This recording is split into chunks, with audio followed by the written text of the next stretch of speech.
Hey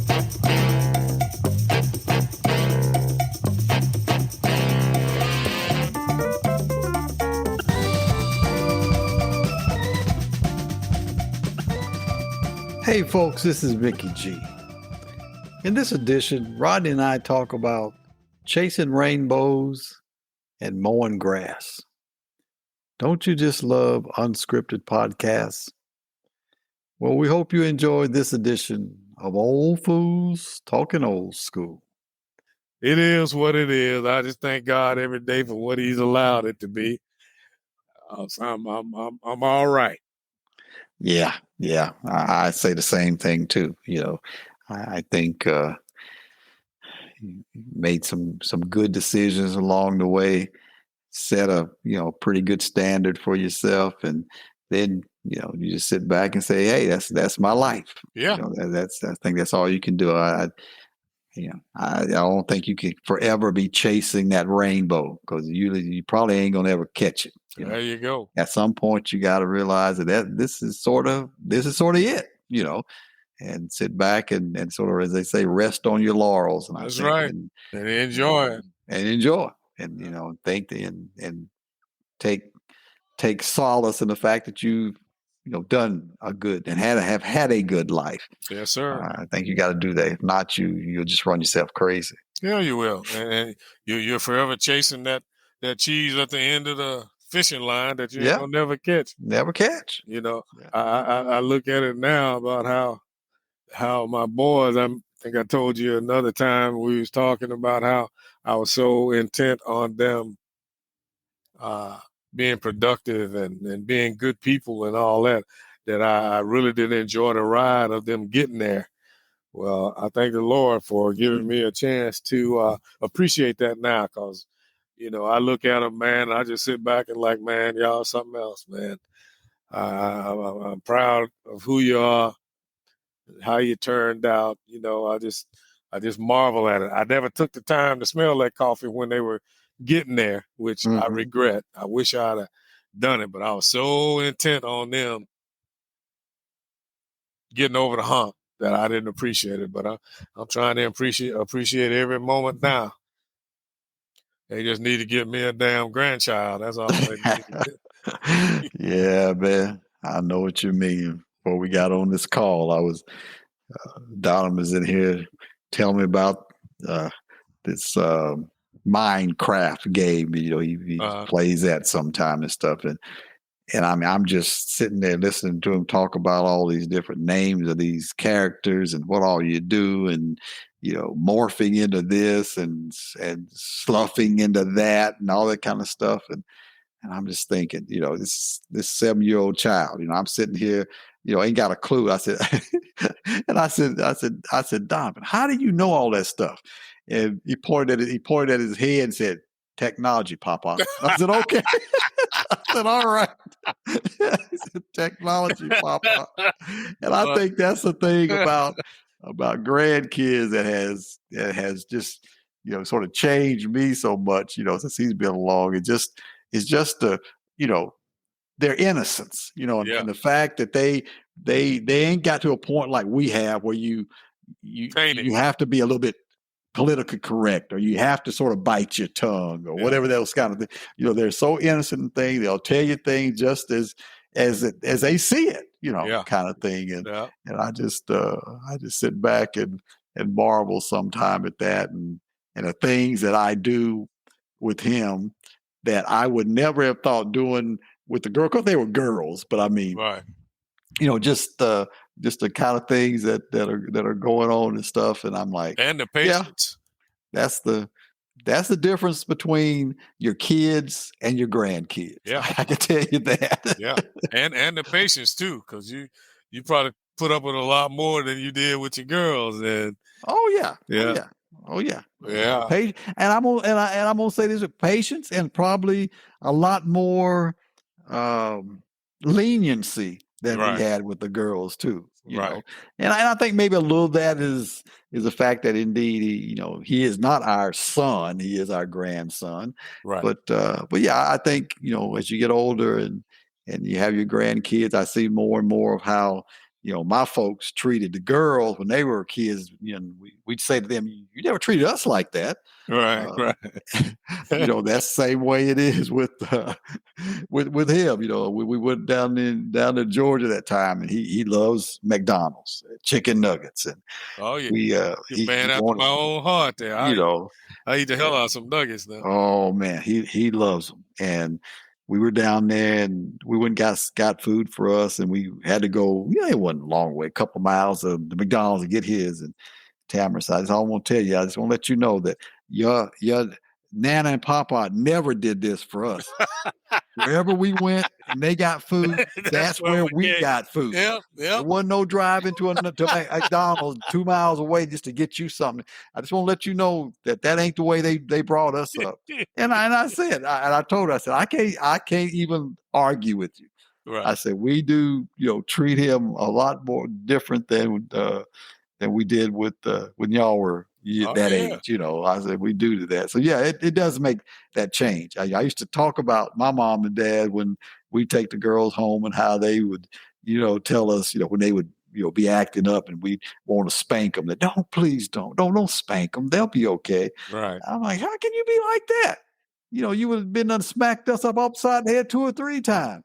But now I understand. Right. There's just a different dynamic there. Yeah, man. Hey, I'm longing for it too. Boy, these Negroes. I said, don't bring another damn dog up there. Yeah. Give me a grandbaby while I'm young enough to enjoy them. And yeah, I tell you, stuff with them. Yeah, because I can tell you, that's another thing I must admit about them too. They don't quite, especially with him, don't quite understand the fact that he's 7 and we're almost 67, Yeah. Kind of thing, and it's always, Papa, you want to play. And I'm like, little D, give me a little time, go take me a nap. And then after I take my nap, I will come back out and play, trying to get him to understand that he needs to take a break. Because, when he was a smaller child, every day he would get a nap. Sometimes he would get a nap during the morning and a nap in it. Oh, he don't do naps anymore, so he's going all day long. And I'm like, Papa needs a nap. After Papa get his nap, we might play a little bit more. Yes, sir. Because them naps are essential now, boy. I'm telling you. I mean, it's to the point now that Marion came in here the other day and said, it's 2:30 and you ain't had a nap yet? Yeah. I got all this stuff going on. I said, I didn't even realize what time it was. Man, Robin is the same way. We were doing, especially when we were down in Texarkana and we were running around. I'm like, oh, you haven't had your nap today. I was like, damn, is it that significant? Yeah, that started. It started to take on its own life around here too. Yeah. It's that same thing. Yeah, it's 2:30 and you ain't had your nap yet. No, I haven't. I didn't know you were keeping time on my naps, but no, I have not had a nap. I've been out here doing stuff and talking to folks and stuff. But yeah, that started to become part of my routine. Which I mean, the medical folks will tell you it's good as you get older to take a nap, yes, sir. Day kind of thing. So yes, sir. It ain't such a bad thing, but yeah, that's become part of the daily routine. Yes, sir. Essential part. she cracked on me today because I got out there and cut the yard and did all that. But this heat down here has been woof. Tell me about it. And we get the cold front end tonight and tomorrow. It's only going to be 90. So I was like, let me get out here and cut this yard. They talking about a little rain.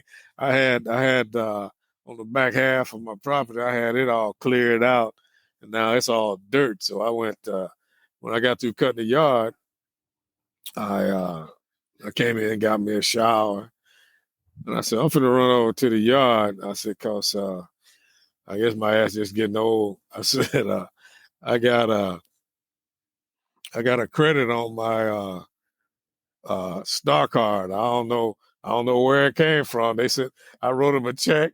They sent me the check back. Said, no, you have a credit. I'm like, damn, how did I miss that? So I told her, I said, look, I'm gonna run over to the yard because I had that area It's a large area cleared off, but it's all sand and dirt, Right, I said, right. I need to go and pick up a couple of bags of fertilizer. I usually go to Lowe's, but I was like, well, hell, since I got the credit over there, I just go over there and get it. And get a couple of bags of grass seed and show you how long it's been for me. Because at first I was thinking about, I said, I should get me a load of the turf brought out here. But then I was like, well, hell with that. I ain't finna spend that. I'll go over here and buy a couple of bags of fertilizer and some seeds and all that.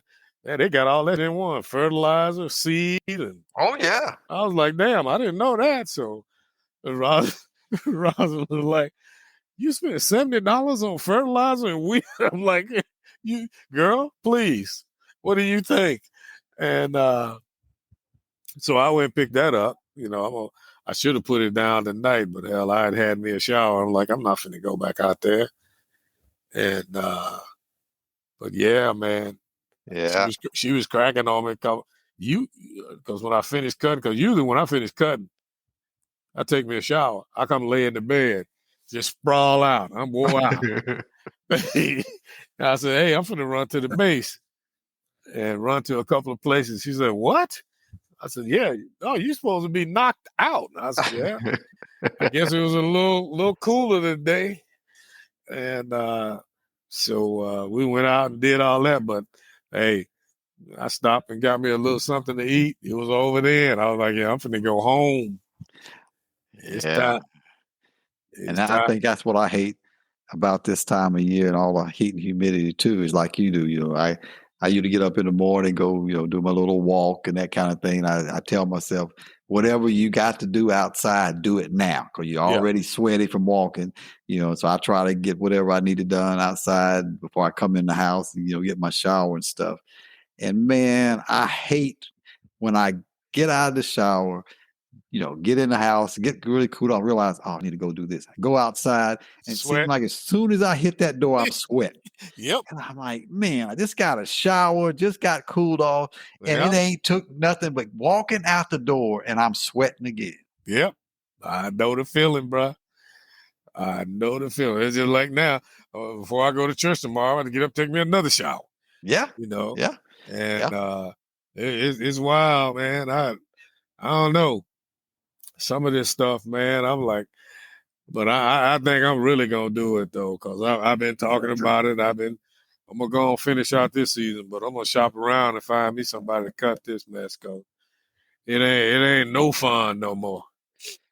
It's all just a pain in the butt. I say I gave it up a few years ago. Like I say, I grew up cutting yards when I was old enough to push a lawnmower. And I just said, I've cut enough grass in my life. I'm going to let somebody else. And obviously the fact that it wasn't going to take food off the table to get somebody to cut the yard, Exactly. So I'm like, no, got giving this up. Get somebody out. Like I say, I had a riding lawnmower. It wasn't like I was pushing the whole yard or whatever. I was just ready. I was just tired of mowing grass, Yeah. So I gave it up and gave it to my boy Tommy, even though sometimes Tommy, he works full time. I thought about when you talk about your barber, that works full time and opens up his shop, when he can.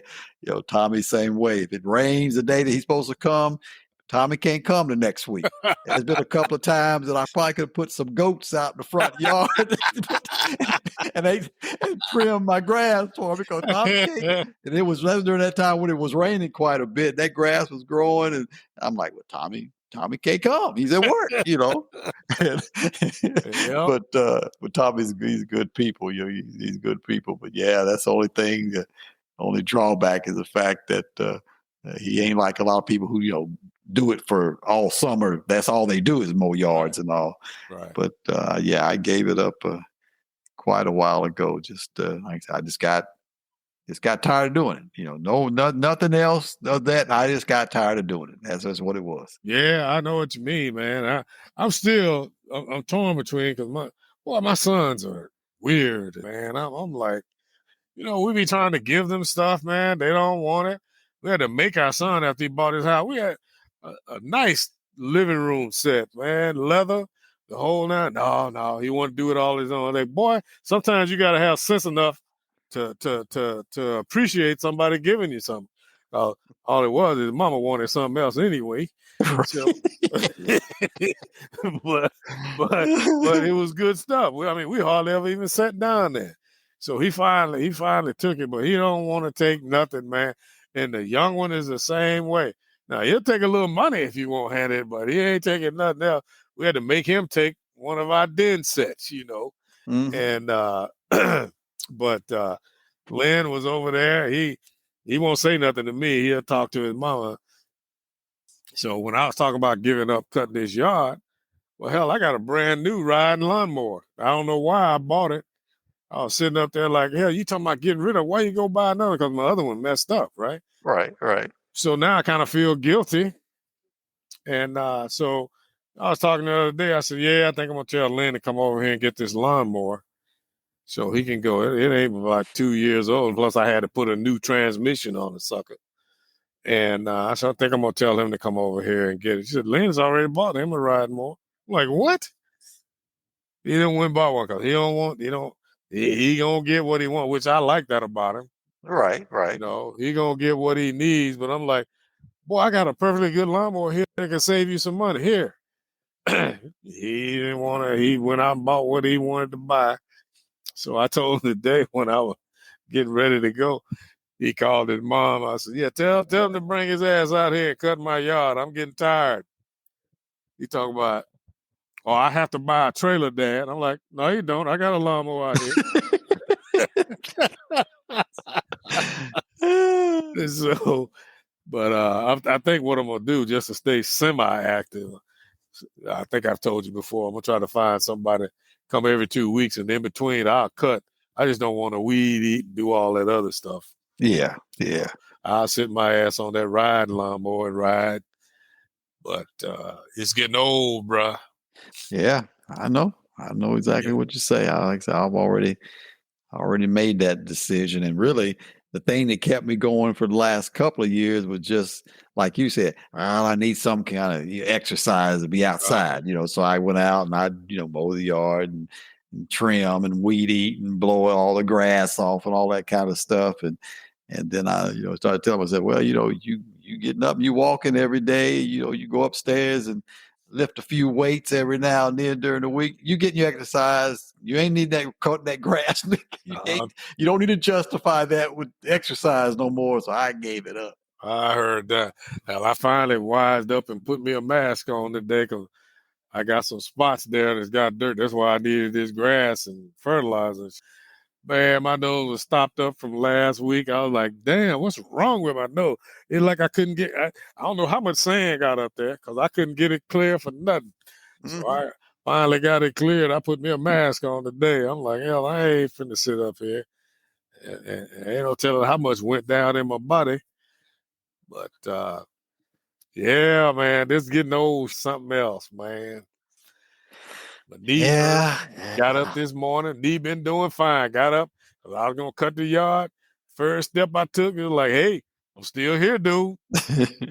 Like, damn. Yeah. That happened to me we was at Little D's baseball game Wednesday night, and I stepped off the bleachers and just stepped wrong. And my left knee, when I got that partially torn meniscus in me, it's one of those things that, I'm out in public and, the family's there and people are looking, I'm stepping off the bleachers. I'm like, if I was out here by myself, I'd probably be rolling around on the ground and screaming my ass off. I mean, it's hurt. Yeah. And I'm trying to play it off and, and not, limp so bad. I'm like, that hurts. But, like the doctor told me, if it gets to the point to where you think you need something done, just come on back and we'll talk about what we can do. I still don't think it's to that point. It's just every now and then, if I sit too long or if I just have my leg is just in sort of like the wrong position, or I just step a little wrong. Yeah, it lets me know too. I'm still here. Yes, sir. Yes, sir.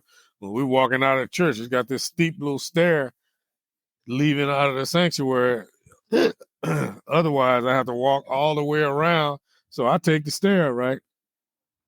Man, for the first couple of times, boy, I take a step and my hand went down to another step. Like, boy, this is not a good picture. So it's been doing all right so far, but it makes you hesitant about making a move, you know. And there's always some older person that's on the got the handrail that I don't want to wait on. So I'm Right. like, oh well, I'm gonna go as long as I can, because the first thing they want to do, oh, we'll give you a shot. No, I ain't trying to go there.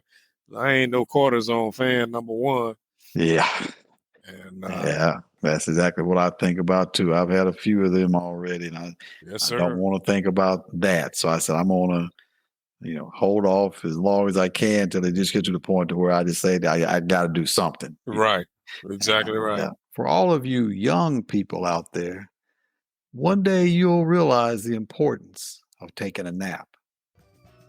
Hope you enjoyed this edition of Old Fools Talking Old School. Until next time, this is Mickey G. Peace.